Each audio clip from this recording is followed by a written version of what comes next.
back in the day. I was working for KB Toys back when KB Toys was actually a thing. I missed that store as it was my favorite job. You don't get a lot of angry people and definitely not a lot that rise to the mighty level of the Kren. Except when a woman came in shortly after the release of a very notorious and much beloved game. Karen, I want to buy a video game for my son. Her son, an adorable kid but really young, peeks out at me from behind her. Me, absolutely, miss. What game would you like to buy? Karen looks down at the kid and he nods to her as she looks at me. We would like to buy a copy of Grand Theft Auto Vice City. I look down at the kid and figure this kid can't be over 10. I stammer. Me, Vice City, are you sure? Sounding miffed, she says, You heard me, GTA Vice City. Still half stunned, I say, Ma'am, I must warn you.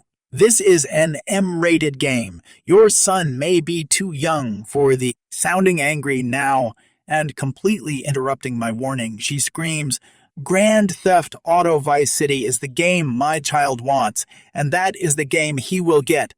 Me. I absolutely understand, but you see the game contains material that wouldn't be appropriate for someone his age. There's a ton of violence, killing, sexual content. Cutting me off again, she says. I don't care, just give me the game. So I open up the glass door, grab a copy of Vice, blinking hard, looking at it, and sit it down on the counter to scan it. Me. All right, ma'am, that will be X dollars? She's handing me the cash while she huffs. I just gave her my usual speech at the end of the transaction, thanking her for shopping at KB. I say to my manager after she walks out, This will not end well. Beside me, my manager just gives a stoic nod. Cut to the very next day. Karen is back, absolutely storming and fuming. She walks right up to my manager, casting death-side glare at me. I need to speak to a manager right now. My manager. I'm the manager. What can I do to help you today? She slams the game on the counter. Your idiot employee sold this game to my 8-year-old son. It has violence language. You can kill cops. I want my money back right now. Without missing a beat, my manager says, Ma'am, I don't know if you observed yesterday, but I was standing right next to my employee, and he was trying to explain all of this to you, but you insisted. I don't care. I want a refund now. If you observe in the corner, there is a label that states the game rating as M, and if you flip the box over, it states quite clearly in the black and white box at the bottom what objectionable content may be in the game. She was absolutely livid at this point. How could you sell this game to children? My manager says in a firmer tone, and let's face it, a lot less sarcastic than I would have ever been at this point. I'm sorry, but as you have opened the package, the DMCA states, and it is store policy that we cannot issue a refund for any open video games at this time. Also, my employee did not sell your child this game. He sold the game to you as you were adamant this was the game you wanted to purchase. I am sorry that you did not enjoy the game, but as the game is obviously not damaged or defective, there is no refund. You know what? Screw both of you. And with that, she finally picked up the game and stormed out. My manager and I exchanged glances, and at the same time, what in the world? Side note. There would have been a way for her to return it, and we could have told her about it even if corporate would not have liked it one bit. We didn't take back the receipts or issue new ones on games, just replaced defective products with another product. She could have taken that game to a different KB or just come in at a different time and said she discovered that it was inappropriate when she saw the rating, but not for her. She had to pay the tax of being a Karen. Okay, look, so I normally visit Costco to get my groceries, but when I went there, there was a big number of people and no parking spaces available. So I noticed the Walmart next door, so I just go there instead, since I only have to get a couple things. Big mistake. So I guess apparently my clothes look somewhat like Walmart employees' clothes. I didn't think so, but this lady did. So I get the stuff I need, and I enjoy collecting Lego sets, so I go into the Lego aisle and I choose to get a fire truck. I'm about to leave, but then this lady aggressively grabs me from behind.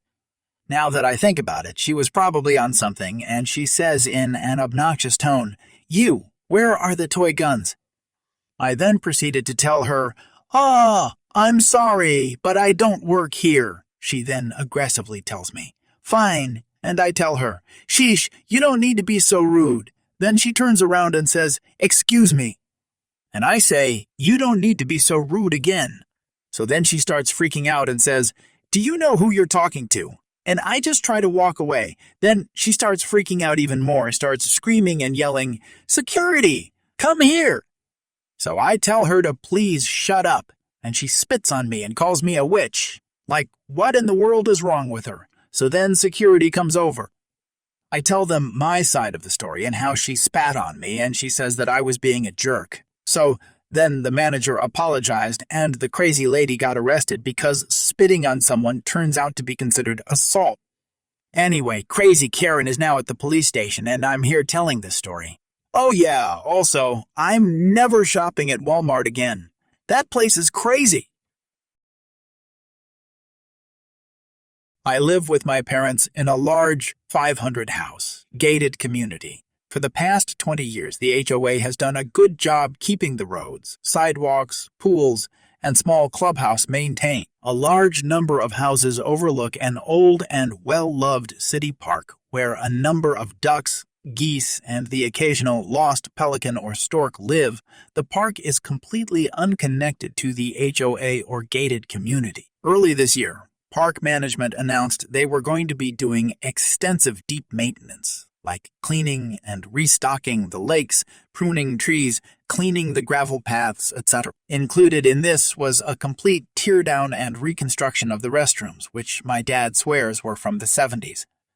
Enter Lucy, a 30-something, stay-at-home mom who got elected to the HOA board last year. She somehow thought that the park was administered by the HOA, and thus all plans needed to be seen by her for approval. She was very vocal about her feelings on this on Nextdoor and got together a small posse of supporters, ignored all the naysayers, and tried to shut down the operation via calls to the original community developer. When that failed, Lucy's next target was the city, but the city the development is in is not the same city that runs the park thanks to legacy city limits. Obviously, construction and renovation has been going on without a hitch, so Lucy takes matters into her own hands and uses the tiny fragment of authority she has as a board member to file a lawsuit on behalf of the HOA against the government agency responsible for the park. One problem, while the park is on the other city's land, it's actively run and managed by the state because it was designated before the city was incorporated. So Lucy filed a lawsuit based on a violation of HOA policy against the state of California. There was an emergency board meeting called to deal with it, but due to scheduling errors, not enough members showed up to achieve quorum, although plenty of residents did. Lucy refused to concede, and she couldn't be removed from her position, so everyone went home angry. Yesterday, at the regular board meeting 1 week later, the residents learned the lawsuit had been tossed out of court, much to everyone's relief. But the community is now on the hook for an unknown amount of legal fees. Lucy wasn't at the second meeting, nor has she been active on Nextdoor, so we're all hoping it's over. My next-door neighbor is a war veteran. He was medically discharged from the military. He has some sort of head trauma and has a missing leg. He is wheelchaired and going through physical therapy to learn to walk again. Obviously, he needs assistance, and he needs to make modifications to the house, the main one being a ramp as the house is 5 steps up. I am a housing contractor, and my next-door neighbor asked me to build it for like $10,000 or something. I told her just to pay for the materials and I'd do it for free. I got a building permit and it took a ridiculous amount of time to get it. I also tell the HOA about the ramp. They didn't get back to me, despite me calling, emailing, sending letters, and getting to them in person. It's about 3 weeks. No response. Screw it, I'm building the ramp. I don't care about their specifications.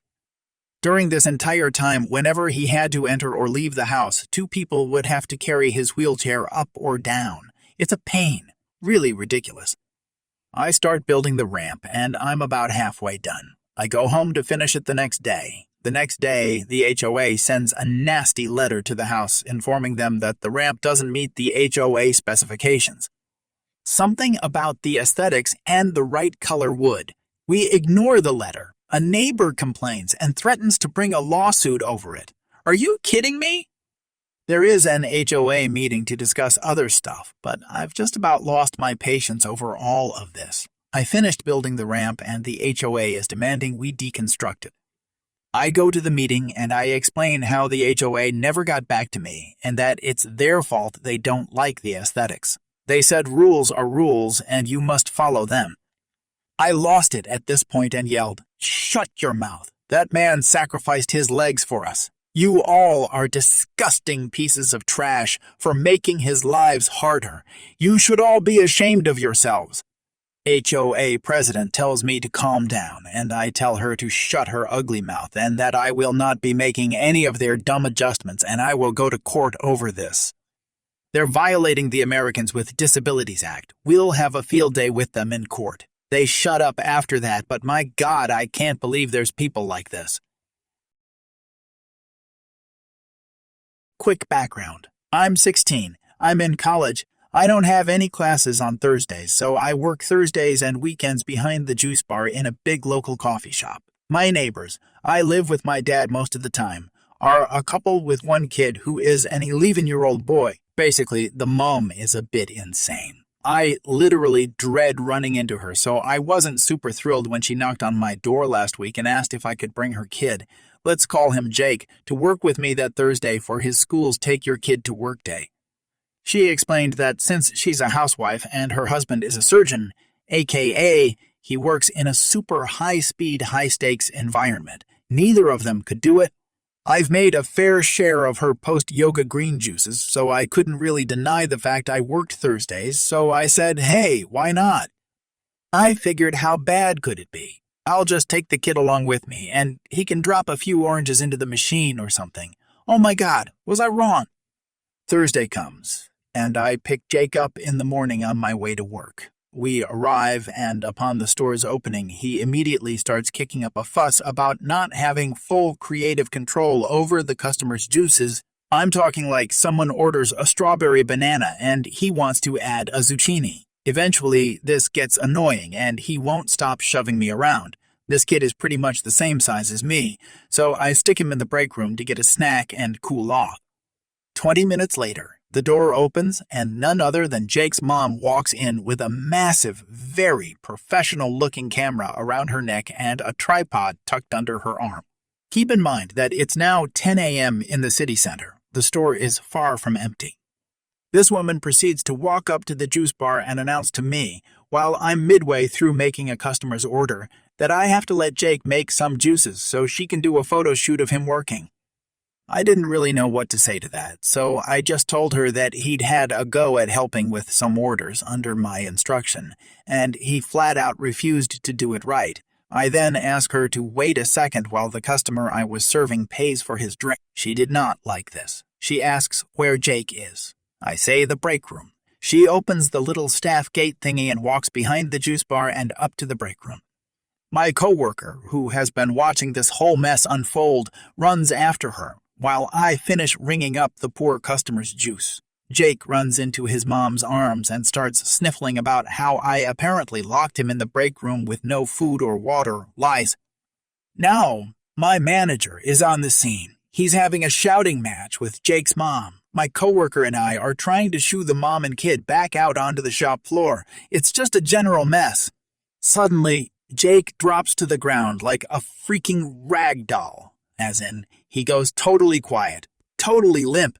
This kid is pulling the full turn down for what? I thought he got pushed over, and so I went to help him up, but when I touched his arm, his mom shoved me and started cradling him, wailing about, "Look what you did."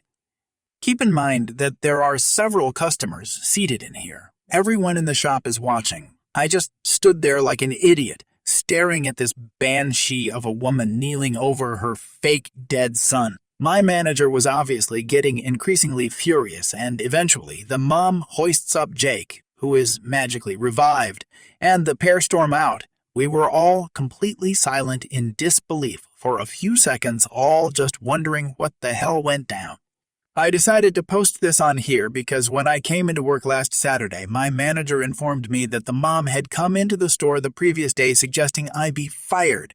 He ever so politely told her to turn around and get the hell out of his store.